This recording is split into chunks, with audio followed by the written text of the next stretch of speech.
And welcome everybody to the Jeremy Womack Show. I am your host, Jeremy Womack, and on today's show we have Teri Palochak. She's been a nurse or an RN for about 14 years and in the medical field for about a total of 20.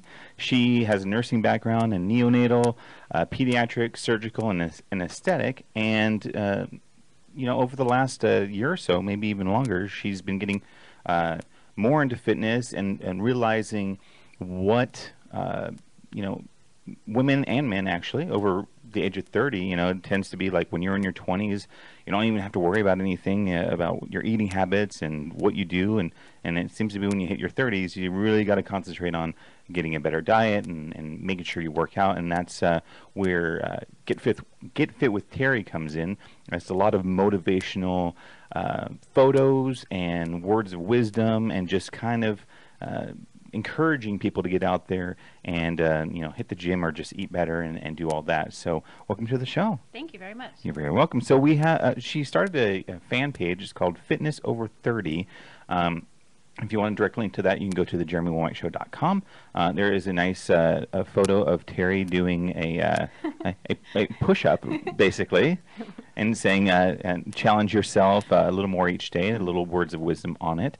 And remember, her and I were talking about something like that, which we'll go into in a little bit. But tell us, you've been in the medical field for a long time, so what even prompted you to go into that field? I mean, when one is like in high school or even in college, maybe they don't think of doing that, but maybe they want to help people. That it's a lot of schooling and prevents people from doing that. So what made it so you said, you know what, I'm going to still go into the schooling and because I really want to go out there and do this? Truthfully, right out of high school, I didn't know what I wanted to do. It took me a few years of just taking some basic college courses at a few different colleges in Florida. And it was really my grandfather getting ill that made me start researching. He had cancer. Okay. And I started researching some information on that and a lot of the different things that could help him and also what he's going through, right, so I could, kind of relate to him. And that's what got me into the field. Helping people is kind of something that I've always wanted to do as well. Right. I didn't realize it would be in the nursing field, but I did know that I wanted to help people. In some form or another, you wanted to help people, and that's a pretty good vehicle to do that. Exactly, there's obviously lots of ways to help somebody, but especially with their in the medical field, it's just so foreign to a lot of people that that really puts you out there and makes you able to help people very well. Yeah, so I kind of went that route. I first got my LPN, which is a licensed practical nurse. I spent 6 years doing that while I put myself through nursing school to become an RN. Mm-hmm. And from that avenue, I decided I really only wanted to work with kids. Okay. I loved adults, loved being around adults, but kids were kind of my passion. Sure. So that's how I got into pediatrics. I went from nursing school to a brief period of post-op and then right into pediatrics. Okay. And there I also went into neonatal and things like that. And that was all in Vegas. Okay. All in Florida. Okay. When I moved out to Vegas, nursing's a little different here. A little bit, I don't want to say behind the times, but it was different than in Florida. And I didn't realize that would be the case. So they're a bit more ahead of the curve there? Or, in Florida, they're a little bit more ahead of the curve. Okay. Even just the technology was a little bit different. Oh, okay. The forms, the things that doctors would do. So, he'll do it all show. I think. Thanks, George. Thanks, Sure, George. you're welcome. So, I decided that when I came out here, I tried a few of the different neonatal units here in Vegas, but I also decided I want to try something different in nursing. Just happened upon something, and that's how I got into the aesthetic field. So okay. I got into that field as well. And I still do that today as another job. Another job you have. So all these other fields that you worked in, you were gung-ho about them in Florida, mm-hmm. but then when you come here, you find it's not the same level. So does that kind of make you back out of it a bit? I mean, are there a lot of neonatal facilities or kids facilities here in Vegas, or is it just small and you're like, it's No, there's a lot of facilities. They're wonderful facilities. I'm at Summerlin now, and I love it. Okay. And it is more like it was in Florida. I just had to find that niche, and I didn't realize as I tried some of the other hospitals that that it was going to be so different. Right. So, basically, I decided that I wanted to try something else because I wasn't sure if there was anything else for me Right. in the neonatal field. Okay. And I did eventually find that a few years ago. And give us a little bit of insight into that field, because usually when people are dealing with anybody in the medical field, you know, if you have to at all, it means something's going wrong, you know, Right. and so it's really this kind of a distant thing. I mean, I've been in the emergency room one time. I didn't know it was really that bad until someone told me after the fact when you're telling the story. Oh, why were you in the hospital? Oh, you know, my appendix burst, and then people are like, oh, you could have died. I'm like, well, you know, they didn't tell me that then. Right, I yeah. didn't find this stuff out until afterwards. But the relationship, you know, with nurses and things like that there's a relationship there, but there's not a relationship. It's like you almost kind of feel like you're just kind of like a number, you know. And from your perspective, since you're in that field, how does it feel for you? Does it almost feel like the same? Well, you know, I see a lot of patients that have, you know, a number of problems, and you're kind of just one of them, or is it to each individual nurse themselves on how they approach that? If they decide, I really want to be a more caring individual, I really want to take the time with Bob, you know, who happens to have this problem with his ankle or whatever. I mean, is that what it is, or how does it work? It's multifaceted, actually, but the whole reason I went into pediatrics and neonatal was because I really wanted to be involved in kind of the teaching part of it. Okay. It's not just the patient, it's the family that you're taking care of. So you're really reaching out to the whole system and it's very rewarding in that matter. Okay. I can't speak for adult nurses or ER nurses, although I know several, but it is different, usually based on the staff that's there, the physicians you're working with, the other nurses you're working with, the time constraints, the emergency situations. There's lots of other things that kind of play into it, but it does take a little bit of a different type of person, I think, to be a nurse for children. Okay. So it's hard for me to speak for them, but you know, the nurses that work in the ER, but I know that they work under such pressure Sure. that sometimes treating the patient with a few extra minutes of kindness and caring isn't even allotted for you. Right. So it's a little bit different in that field. And I always wondered, you know, because you deal with so many people, it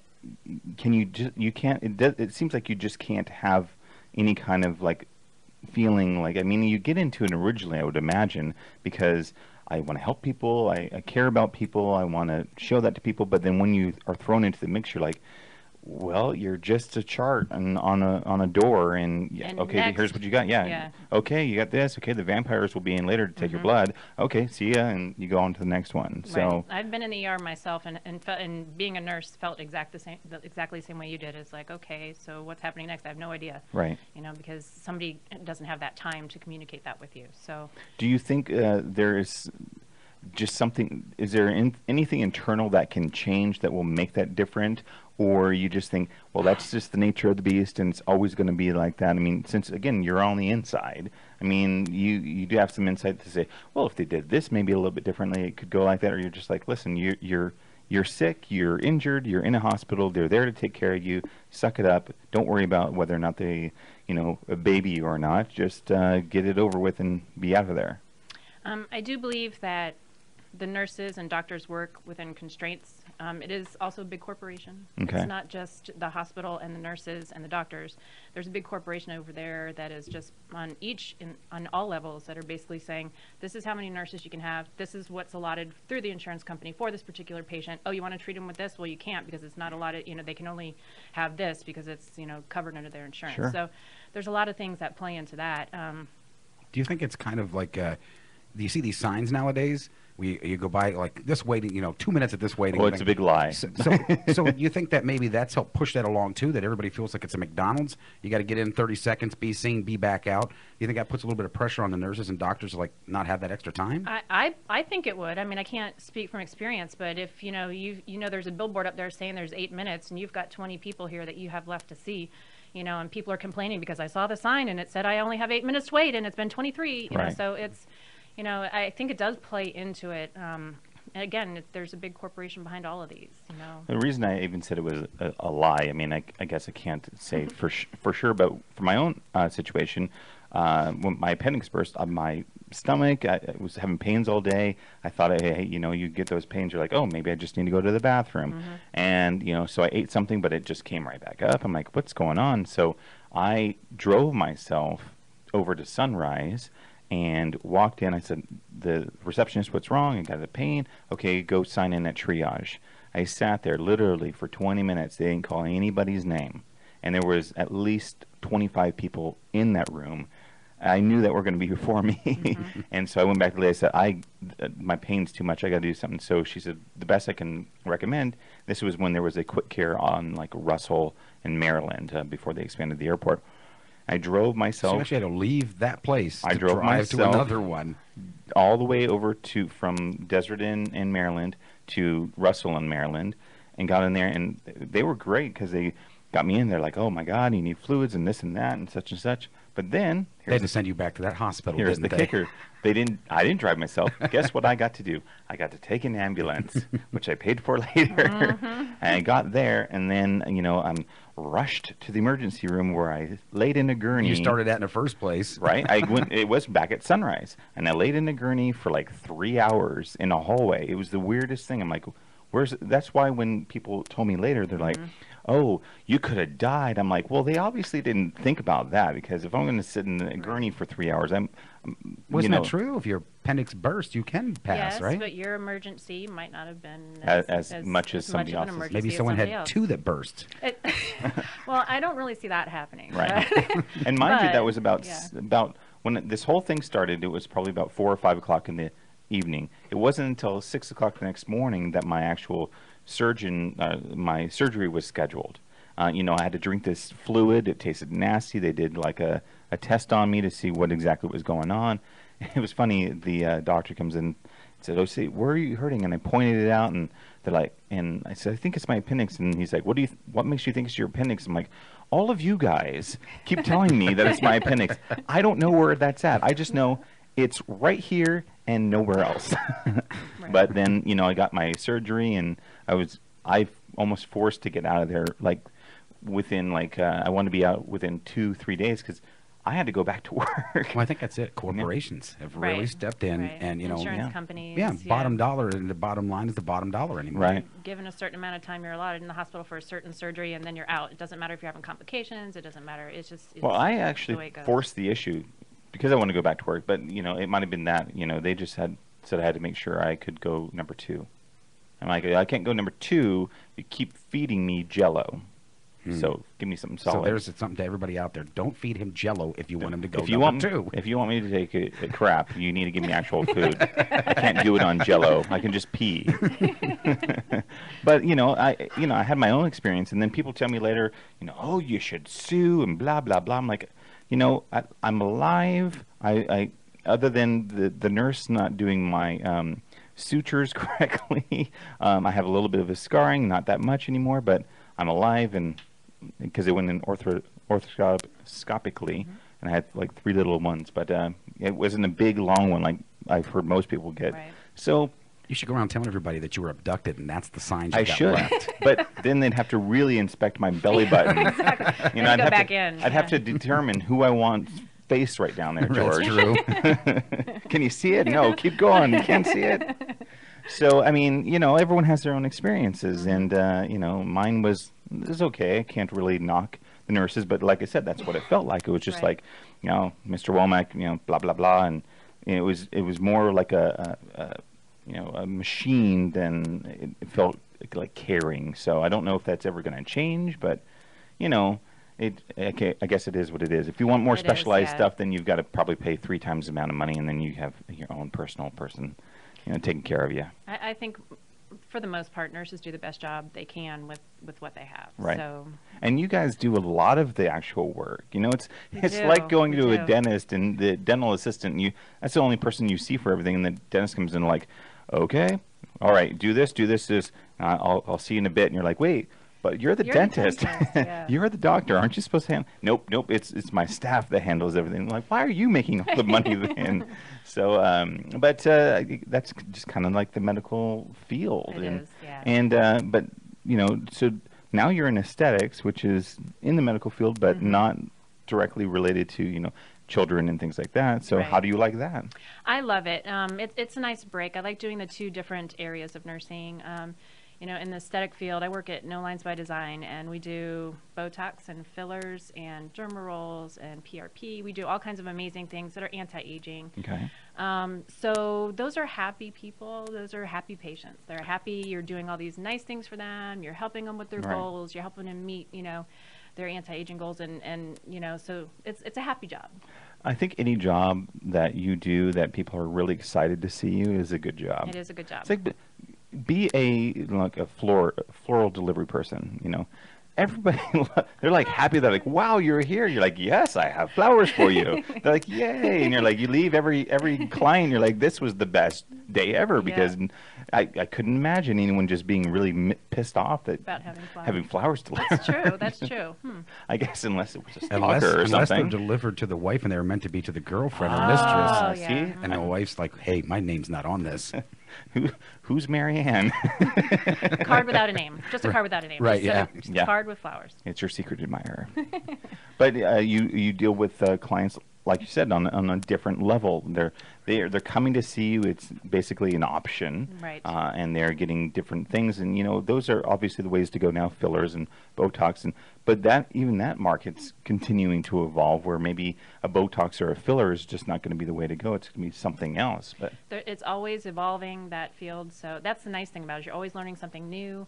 You're always getting to teach people how to take care of themselves, and learning about the new, procedures that they can do in the future. Right. So it's a ever evolving and ever, it's a good way to educate people on Right. how they can slow down the aging process, I guess. And then, you being in that field, I would imagine, and please correct me if I'm wrong, but then you go, okay, well, I can help in this area, but, a lot of people can do things for themselves to maybe not even get to that point, I mean, maybe they will, but they could have a better diet and take care of themselves more, and that could, again, slow down the aging process. It And does. it's something, but a lot of times we have a society where, like, do you have a pill that would just do that for me? Exactly. Yes. Yeah. There are a lot of things, and that's part of why I like the fitness arena is, taking care of yourself and eating well and staying away from the things that are toxic to your body. All of those things are going to help you in the long run. Right. So it's definitely a place where you can start. But a lot of people will come to the aesthetic field after it's kind of too late. Right. They're like, So- can you do it after I've, gone down that path for a long time? And you're just Yes. like, but then you might even help people, and then they just keep doing what they're doing. And A lot of people do. They're like, oh, I look great, and I don't have to do anything else. I just keep Right. coming back every 3 to 6 months to look great. But, if you could, in the perfect scenario, you are eating well, you're avoiding all these toxins, you're exercising regularly, you have a good attitude, you have a positive surrounding in your life. All these things affect your body. So if you could, perfect scenario, you could do all of those things, and then as time goes on and you can't change those things like your skin elasticity and fat loss and things like that, then you can go into that arena. You'd probably be ahead of the game if Right. you could do all of that. probably leading- last a leading little bit into it. longer before that Absolutely, time. You're yeah. going in at 50 instead of 35. Right. Or 35 looking 50. I've had women in their early 30s telling me they're doing it. I'm like, why? You're in your 30s. Why are you getting both? Oh, I just want that flawless face. And I'm like, yes, but your cheeks don't move. And your upper lip doesn't move. I mean, what? They're going to the wrong person. Oh, is that what it is? Yeah. You got to go to No Lines by Design. Plug. No, but part of it is if you do start younger, even with those type of things, the Botox and the fillers and things, especially in this town where some of the jobs out here, people Right. need to look younger, even though they're not as young as they used to be. right. So. Cocktail waitress, dancers. Exactly, and they're competing with the girls that are coming in off the street and getting jobs that are 18, and Right. even though they've had a job there for 20 years and they look awesome, they look amazing. Mm-hmm. It's it's, you know, them plus the 18-year-old, you know, and jobs, and so Right. it's a little bit. It's a constant Yeah. competition It and, is. battle. Yes. And it's one of those towns where really that's, you know, you could look at it and go, well, you're walking around saying cocktails, cocktails, and but that's just the small part of your job. You're this ambiance to the whole place. I You're a mean, representative. yeah, you're a representative. So, you know, it's not just a matter of I'm a great cocktail server. I can remember all these drinks that I have to pick up. That's fantastic, but you have to have that look that goes with it because that's the selling point of that particular brand. I mean, it's no different than why attractive people, I guess, then in shape and all that get a lot of movie roles or whatever it is that you're cast for that particular thing. That's why a lot of times for pools out here, nightclubs, they don't call them, you know, job fairs. They're castings, they're Exactly. auditions, and you have to bring a 8x10 with you, or you know, you got to make sure that you come in your bikini if you want that job, and you know, that's If I go in my bikini, I am not getting the job. you might depends on where you go, I guess. It really does depend. Well, yeah. maybe. So you start had you always been a pretty fit individual, or are you one of the stories where you know, hey, I had let myself go a bit and then turned it around? I mean, I want to say for the last 15, 20 years, I've really tried to do the gym and eat well. Maybe specifically the last 7, I've been really more strict about it. okay, I've, you know, really strict on my diet. I rarely ever cheat. My friends make fun of me because of it. Working out has been a regimen of mine as well. But I have recently, in the past year to 2 years, changed how I've done it and really seen some results. Okay. So I want to say yes. I've never let myself go, I guess. were you an athlete in high school? I or? was, yeah. I Okay. played soccer from when I was 8 till I was maybe 25. Okay. Went to college for it. Okay. So I always had some kind of exercise going on. And now, I've always heard that the diet is probably the biggest percentage of you actually being in really good shape. And, you know, the gym obviously helps. And if you have, you know, bigger muscles or just more of them, you know, burns more calories or whatever. But, you know, and it's not just a scale thing, you know, of a weight that you might be because muscles are heavier than fat would be. So, so tell us a little bit about that because I will want to get into the other side of it, but Right. I would like people to get like some maybe tips and tricks or you know, because here's the ultimate problem that a lot of people have is that every time they turn around, there's something new introduced. Okay, yeah, this month this is great, but then a month later, no, that's obsolete now, and this Well, is it. it's and you're- whatever Dr. Oz talks about. Come Sure, on, really. come on. He's the foremost expert, That's right? right. That's right. So I heard it on Dr. Oz. I've got to do it. That's right. That's right. And you know, it's always something. So I mean, in your professional opinion, you know, what are some easy things that say, listen, if you just do, you know, these basic things, you're ahead of 75% of the population. It's diet. You can go to the gym all day. If you are going to eat fast food, fried food, processed food, anything like that, you're never going to get where you want to be. First of all, that doesn't help your health at all. Right. And you can have great muscles but die of a heart attack at 40 because Right. you really don't take care of yourself. Right. So diet is key. If you don't have that in check, you're not going to get where you want to be on a fitness level or even just regular exercise level. Okay. But so I have done a lot of research, a lot of things. That's a lot of the things that I put on Get Fit with Teri blog. But it's the eating real food, Like a whole food. yeah, real food, not processed. Okay. Nothing in a box. Okay. Nothing out of the freezer. Eating real food and small meals a lot through the day. Will increase your metabolism. So that's one thing that I try to promote and kind of share with people is don't sit down. It's portion control. Sure. Don't sit down and have 2 big meals in the day. That's Right. not helping your metabolism. That's slowing your metabolism. Okay. So But it's still hard for people, you know, your regular Joe, you know, and I'm not going to denounce like, because Teri works a lot and she has a son and all that. So she's very busy, but how do you then say to somebody, okay, you need 4 to 6 meals throughout the day, and people's mentality is a meal. Oh, they think of McDonald's. Oh, that's a soda, that's fries and a burger. But Right. what is it like? A handful of almonds is considered a meal. Well, all right. So I'll go through kind of what I do. Okay. What I do is a handful of almonds and maybe an apple. Okay. And I work at the hospital. We're there sometimes for 13 hours. Most days you get breaks. There might be some days you don't. Right. So, when you're running out to the bathroom, not eating in the bathroom, but when you run to the bathroom, you take out of your pocket, you eat your almonds and you eat your apples, and you run back to work. Right. You can make it work for yourself. I don't care how busy you are. Sure. Without making an excuse. So, vegetables, carrots, broccoli. Broccoli actually has protein in it. I mean, there's lots of things, and my diet's more higher protein, high fiber. I don't do dairy. This is just me. Sure. But if you just kind of get proteins, fruits, vegetables, and all natural, then you're set to go. And I just do a couple, handful this there, vegetable, fruit.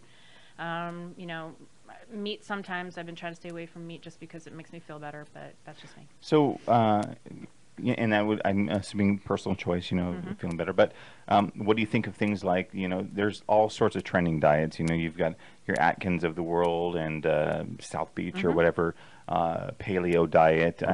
What about the Hollywood diet, the HTC or whatever it is, or whatever it's called? Oh, that's that. HCG. HCG, something like that. Yeah, you see it everywhere. It's not about food, really. It's about taking away calories and not wanting to eat. Yeah, and that's fine. I mean, whatever works for people. I'm not going to knock any diets. My favorite is the paleo diet because it's on the lines of all natural. You're eating, what the cavemen ate, and what we used to eat out there, non-processed. I thought the paleo diet was when you went out and dug up dinosaurs just and eat all day or something, ate the remains of DNA that was laying around. Sure. Maybe what was above the ground. Yeah, that's what I was thinking. Growing out of the dinosaur. Yeah. You find a little bit of meat left, you eat it. Yeah, sure. Because I'm sure there's still some around. Bone marrow, maybe. Bone marrow, right? Exactly. Chewing on a bone. Right. But the Atkins diet is very low carb or no carb at, I guess, the one stage. Yeah. And all protein. Okay. Some people do okay with that. Some people don't. The way I believe is listen to your body. Okay. If you're not tolerating a certain diet, I don't even like to call it diet, like a lifestyle, then you try something else that works for you. Don't give up. A lot of people with the Atkins diet were, having high cholesterol and having problems with bowel movements and, all kinds of stuff. Well, just switch it up and find another diet that has a little more fiber and vegetables and things like that. So we'll clean it out as it's going out, and you can pretty much continue going to the bathroom. Pretty much, yeah. Yeah, because if you get stuffed up, you're you don't feel good. You got a bunch of toxins sitting there that need to come out. So you just got to find what works for you. So it's balance. I kind of do a combination of the paleo, high protein, low carb kind of thing. That's my personal preference because that just works for me. But I just say if you're eating all natural and you're eating small portions in the right times of the day. You're not eating your big portion. If you decide to eat, you missed a couple of your little portions, you're not eating right before you go to bed, a big meal. And just kind of turn your metabolism around doing that. And it seems like you were mentioning, if you just kind of like switch your meals too. If people are always used to eating this big meal for dinner, but you realize that that's at the end of the night. You're not doing any movement after the fact, and you're going to bed on that. And I've always heard don't eat after 7 because you'll turn into a gremlin later. but if you maybe make the big meal your breakfast, gives you something to go on for the day, and medium lunch and just a lighter dinner, that's probably a better situation for you. That's a better situation. Because a lot of people will do that light breakfast. They'll have a coffee and a Danish or something, and they'll do the exact opposite. And, well, how does that coffee and Danish keep you going throughout the day? Well, coffee and Danish gives you caffeine and sugar, and then That's about true. an hour later you need something else. Well, what about those people that go out and they don't eat most of the day, or they will have the coffee and Danish in the morning. Then late at night they'll stop by a McDonald's and look at the calories and they say, well, this is what I could have had all day anyhow. So I just eat this one big fat dinner, Right. and they're thinking, well, I've got the amount of calories they're supposed to have for one day, even though they didn't eat. Doesn't that kind of store to the body because your body thinks it's starving and takes all that bad stuff and just turns it into flab? Yeah, pretty much. I mean, it's slowing your metabolism down because all day long it's starving itself, and then it gets its meal and it's satiated. You know, it's one of these situations where you're never going to get your body in any kind of a cycle where you can increase your metabolism, which is what. And the reason I keep bringing that up is as we get older, one of the things that starts going is our metabolism. So, you know, that's something that we all have to kind of get back. Is there a reason for that, you think, or is it just, you know, you've done a bunch of damage to your body through the years, and it's just everything catching up with you? That's why, because there's a lot of people that are still older that have a high metabolism. So is it really an age thing, or is it just? I think there's a lot of things that play into that, but hormones have a lot to do with it, especially for women. As we get older, our hormones go all wacky. And that's when people start saying, gosh, I never had a belly, now I have a belly. You know, Right. it's just, there's a lot of things. Adrenal fatigue is a big thing. You know, you're stressed, you have a lifestyle that's not, you know, adequate to eat your meals out throughout the day. So your body's stressed, your mind's stressed. You've got all these things going on. Your adrenal glands start shutting down. Right. There's a hormone called cortisol that you produce more of during the day and less of at night. As your adrenal gland is producing all this, it's called the stress hormone. It's producing this cortisol stress hormone all day long, and as it's doing that, it has a problem recovering at night. So people's adrenal glands start kind of shutting down. And Okay. I actually went through that about 4 years ago with a really stressful situation. Okay. And it's the symptoms of that can pretty much, if I list them all, pretty much everybody's gonna be, I have one or two of those already. Sure. Can hair loss be one of them? So anyway, That's because you pull it out. That's I'm why. always sitting here just doing this stuff. I'm like, and I'm like, you know, I should stop doing this maybe. Stop touching it. so being stressed mentally and physically can completely change your body as well. Sure. No matter how well you eat. Right. So Meditation and yoga helps get rid of that. It does. Yep. Yoga's on my list of things to do. I haven't done it yet. Okay. But it's on my list of things I want to try because everybody says it's awesome. It, from what I understand, it's awesome too. There's a gentleman over there sitting that's really good at a lot of different poses and stuff. So if you need any tips, he will give them to you. Excellent. But I mean, I mentioned that because you can de-stress yourself just by doing that, you know, which might help your adrenal gland, you know, rejuvenate and all that. But I don't think I'm a very stressful guy. But maybe it's just what I eat that gives me my thing that I don't want anymore. Well, again, there's several things that kind of play into that. You know, the aging, your metabolism, your diet. The amount that you exercise, the type of exercise really makes a big difference. I'd love to talk about that too, because Sure, let's do it. it's you know, want me to go right into it? Let's do it. All right. Let's do it. So for many years, I call myself a cardio freak, or I was in cardio land. Sure. Where the more cardio, the better. Right. You know, an hour and a half is better than 30 minutes. Let's just go do it. Right. And, you know, I'd go to the big LVAC, get on my machines, and I would just go to town. And my diet was key. It was right on. You know, I was eating like I thought I should, and I wasn't really seeing any changes. Again, and I'm thinking, I know I'm getting older. You know, maybe my body's just not reacting like it used to. I realized that maybe I needed to switch it up, Okay. but I didn't know what to do. Okay. So I found this local gym called Body Sport. Okay. And the people there are amazing and supportive. And I went to them, and actually, to tell the truth, I got a Groupon a couple years ago, and I went to one of the boot camps, and I Okay. felt like I was going to throw up. So I didn't go back for a year. You're like, so I thought it was in so I was much like, good well, that's shape. it. Yeah. Well, see, that's it. You know, I did all this cardio, and I'm like, I should be able to just It's- roll that'll right be a through this boot camp. breeze. Piece of cake. I'm gonna Oh, kick everyone's butt in there. yeah, not so much. Yeah. So after, you know, tail between legs and, you know, going back to my cardio land, I decided, you know, that I wanted to try something different. I went back to Mel at Body Sport, and I said, you know, what do you think I need to do to make a change, to tone up, to feel better? And he put me right on track. Okay. So weights, circuit training, and then back into boot camps. You're using large muscles. You are burning more calories and fat, which wasn't really my goal, but I wanted to see more definition. So I think getting into the right program and adding weights in where people think they're burning more calories doing cardio, you are not. When you're working your muscles, you're really burning more if that's your goal. I think a lot of people are stuck in a workout routine that they think is best for them, but it's not. So is there really a plateau effect? There is a plateau effect. I really felt like that for myself as well. And so what I can say to people out there is if you feel like you're in a plateau, you feel like you're not getting what you need out of your workout, you need to switch it up. Yeah, and that's what that, if you don't know, the plateau is, you've done the same exercises for, let's say, 2 months, and you were really doing well, and then it stopped going down, continuing to lose weight or get better definition. So then you need to switch it and do something different to continue that progress. Absolutely. So my initial goal when I went in and saw Mel at Body Sport was, I want to hit the pools this summer, and I want to feel good about myself, and I want some definition. So that happened last year, and I made it. And she I hit felt, the pools. Yeah, I did. We saw the pictures. I did hit the pools. There's evidence. It was fun.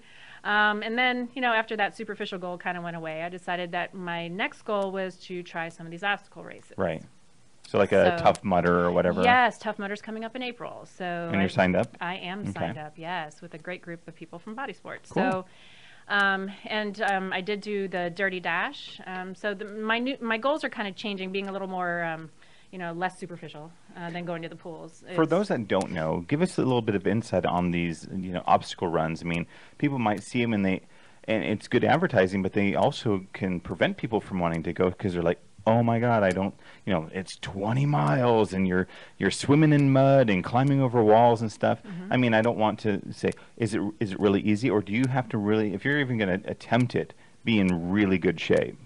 Well, yes, you need to be in good shape, but then again, I mean, I haven't done the tough one yet. So I did the Dirty Dash, which was a good starter kind of for me.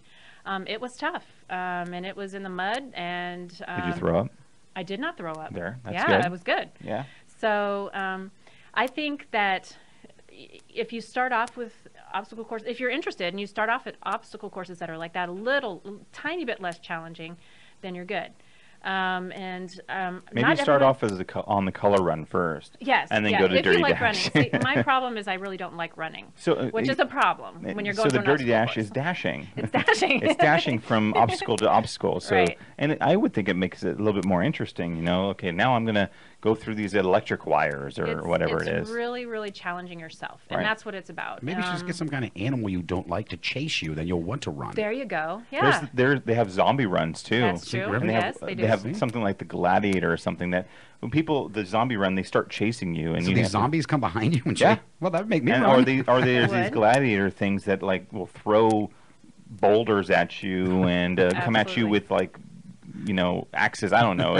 It's just something different, I guess. I think I'd become defensive. I'd be like, what are you chasing me for? Get away. You'd stop and punch them. And I know that you're supposed to be there, but I feel really uncomfortable with the dead person. I don't like running. I'm going to have to kill you instead. Right, exactly. Yeah, but as far as those obstacle courses go, I know that they look scary, but it's really about challenging yourself. The thing I like about the Tough Mudder, it's kind of a team obstacle course. You have a team of people, and again, I haven't experienced it yet. And you kind of have to have one, right? Because these walls that you go over are huge, so you have to have someone lift someone up, I guess, first that's going to sit at the top and pull everybody up. Absolutely. Okay. So, I think that's a good second step for me is to have a team that we can, all push each other to get through all the obstacles together. There's the Spartan races which are, I hear, pretty tough. But again, it's all about your goals and your needs. I mean, don't let something scare you off just by looking at the website or the commercials. It's really about the camaraderie. It's about challenging yourself.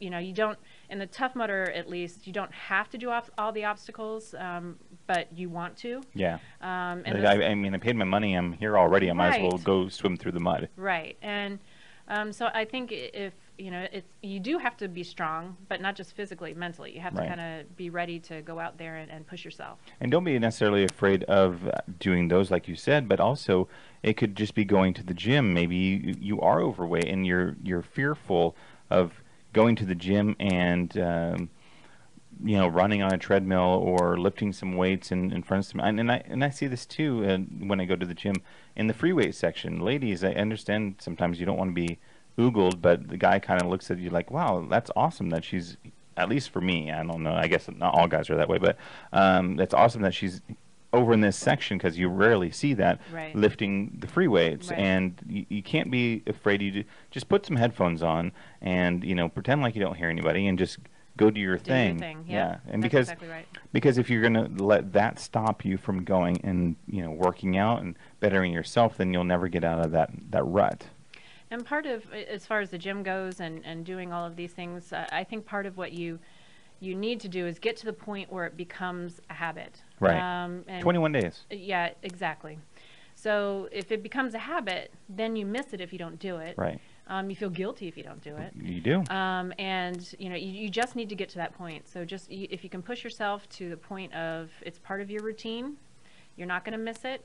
Unless you have to, and then you make it up. Right. That's how I kind of feel. And about it. about an hour is An sufficient. hour's plenty. Yeah, an hour's plenty. You missed that television show. Instead, you go to the DVR gym. it. Yeah, DVR it.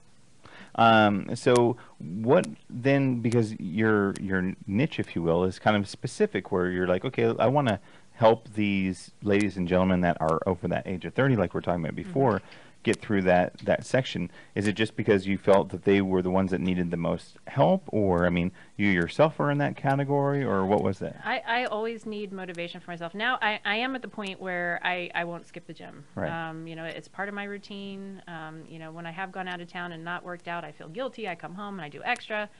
But more of what the pages that I've kind of set up are just helping to motivate people to maybe even get to that point. Right. Help motivate everyone so that they will get to a place where they start seeing some results. Because Right. once you start seeing results, it becomes an addiction. It becomes very motivating. So I think the pages are more about that.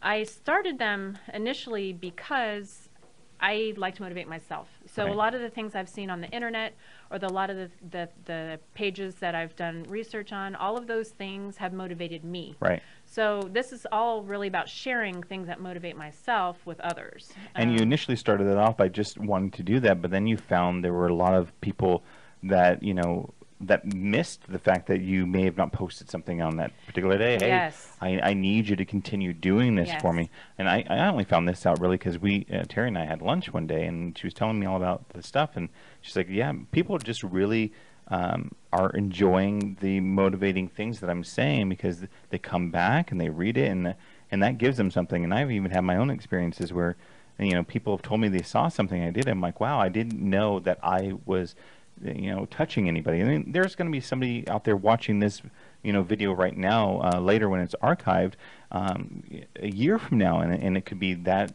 this conversation is their catalyst to just get off the couch and go and do something. So you never know when you put something out there When it's what's gonna going to affect happen. somebody, Right. right. If And- YouTube sticks around long enough, it could be about 20 years from now. Let's hope. Someone That's come and say, right. I remember you. That's right. Yeah. It would be She's me sitting and there the walking. Prancer-size lady. Right, see? There Yeah, you go. That would see? be. You did. Let's do a video of that, because that would be funny. Have you seen the Prancer size, George? No, I haven't. I heard about it, but I yeah. haven't seen There's it. an older lady, and that's her exercise, and she's someone shot a video, or I guess it was her that It was a wanted long it. time Yeah, ago, long right? time ago. And she's just back kind of around. going through a park, doing Prancing. prancing, and that's the That's her move. exercise. See, there you go. That's right. And sometimes it's just moving. It's That's right. we're so used to a chair being around. I mean, people are like, well, how did people back in the day stay in such good shape? You probably just didn't sit down. I mean, just getting up and moving. There wasn't technology distractors. There phones and all sorts of There's a lot, stuff. yeah. So this is what's making me fat. That is. You're just sitting here I'm sitting sitting and in looking front at of all these things all day Yes, long. all day long. So sometimes you just got to go take a walk. That's right. That's right.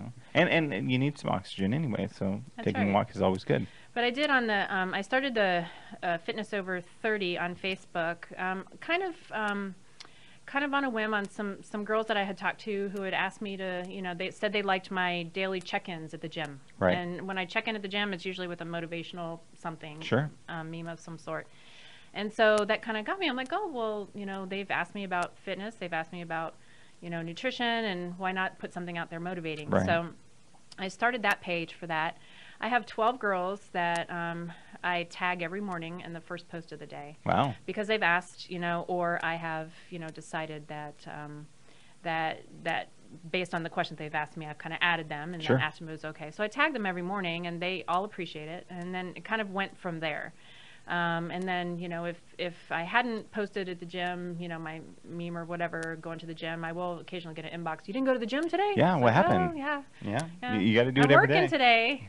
Like, I have to make the money. Yeah. But, So- they were constantly wanting to hear from you what you were doing, because maybe it didn't.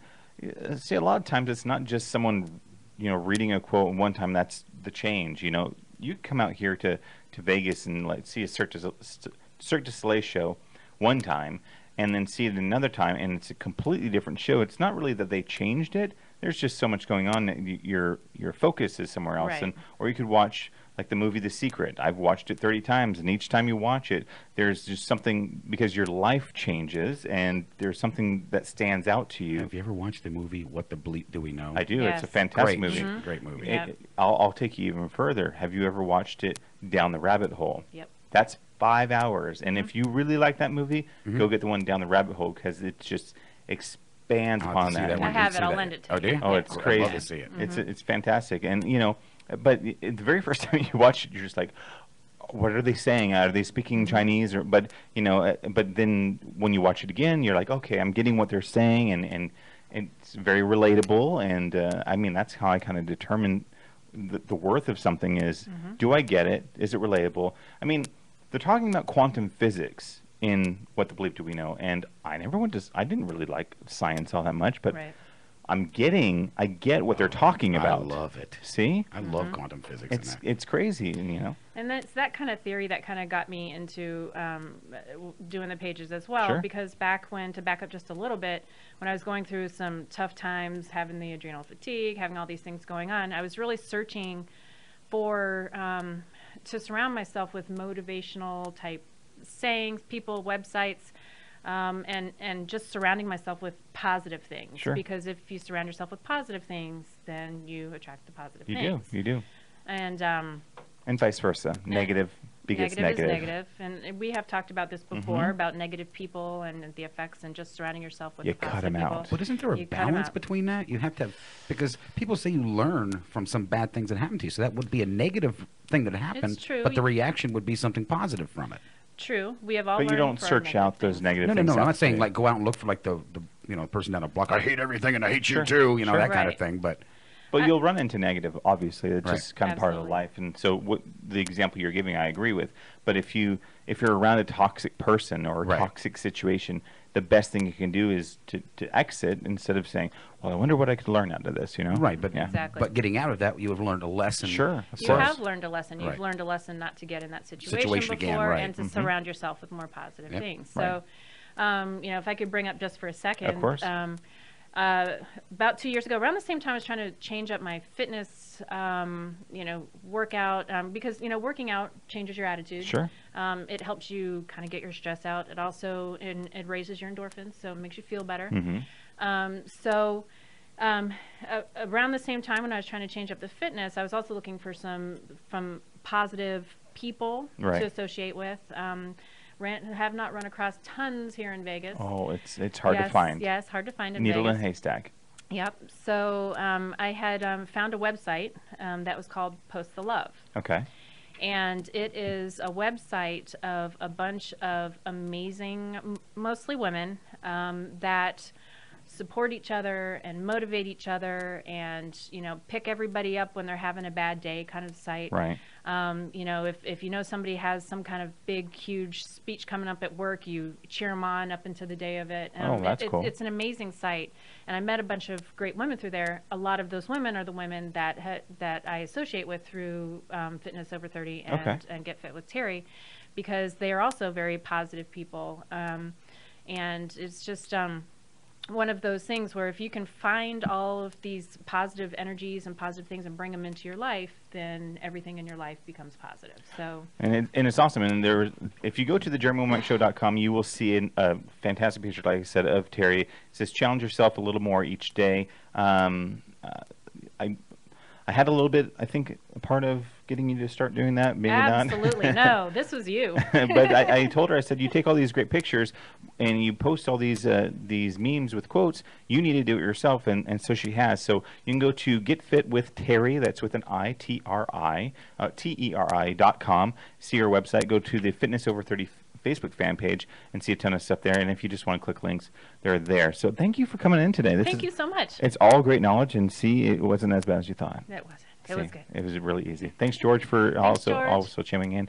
And you guys have a great weekend. We'll see you Monday. Not a lot of guests, but we're going to try out some new things starting Monday. So we hope you tune in then. Jeremy Womack Show. Have a good day. Bye.